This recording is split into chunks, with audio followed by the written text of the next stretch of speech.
kind of boring, and I need something to do. I'm thinking about going to the kitchen, maybe playing some cards, but what game do I play? Come in, come on. Whoop, please.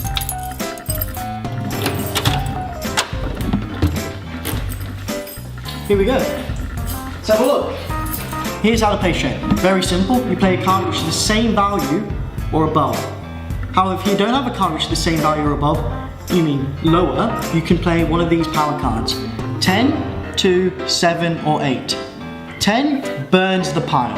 That means once it's played on the pile is burnt and put to the side and cannot be used again, and you start again. 2 resets the pile. That means it's just placed on top and you can play any other card on top of it, any value card. 7 means that you play 7 or below. That means you say 3, 4, 5, or 6.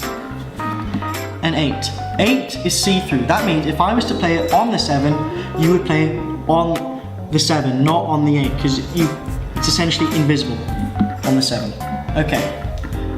Here are the lowest and the highest value cards. 3 and ace. Alright. Also, instead of burning, you can use other ways of burning, like using the 3 6s. Devil's number. Or you play 4 cards in a row. 4 9s. To start the game, one of the players must have a black 3. Whoever has a black 3 plays it first and the game can start from there. If there is no black 3 present in any of the players' hands, you start with the next highest value card. Lower value card, so a red 3, a red 4, a black 4, doesn't matter, as long as it's a low value card. Alright, this is what you have once you're in the game. 3 cards which are facing the table and ones which are above. 4, 10 and king I have here. And you have 3 cards in your hand. The aim of the game is so, if I were to play queen, the next person would have to play a card which is above that, so maybe a king. Once you play a card, you must always pick one up from the pile until the pile is gone. Always have 3 cards in your hand. Once all 3 cards are gone in your hand, you move on to the table cards. And you must play with the cards which are facing upwards first and get rid of them. 4, king, 10. Okay?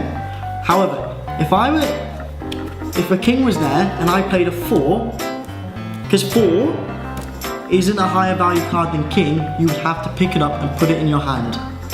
And you cannot play with the cards there until you get rid of your hand. Simple. Okay, now you get to the bottom cards. You cannot look. Once you get to the bottom, you must guess. So there's a 5. I've got to guess which one's the right one. 6, high value, perfectly fine. Next person plays a king. I play a 2, perfectly fine. Resets the pile. That means I can play any card I want. Well, the next person can. Next person plays a 4. I play a jack, that's totally fine. I've got rid of all my cards, the ones in my hand and on the ground. That means I win. You win? Yep. Woohoo!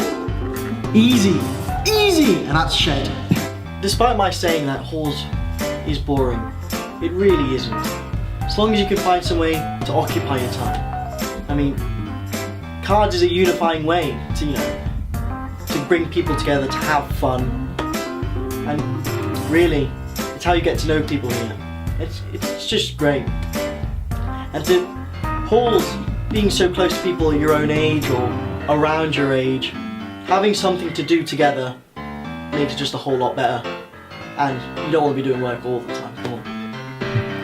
Having your flatmate so close to you, sharing the same kitchen, it's absolutely amazing. You make your dinners together, you play your cards together, just a good way to hang out really. And having the lounge is just another way to meet other people in different parts of the hall, but also other people from other halls, because they usually converge once they hear something's happening, Really, I've only got good experience of halls so far, despite sometimes the fire alarm.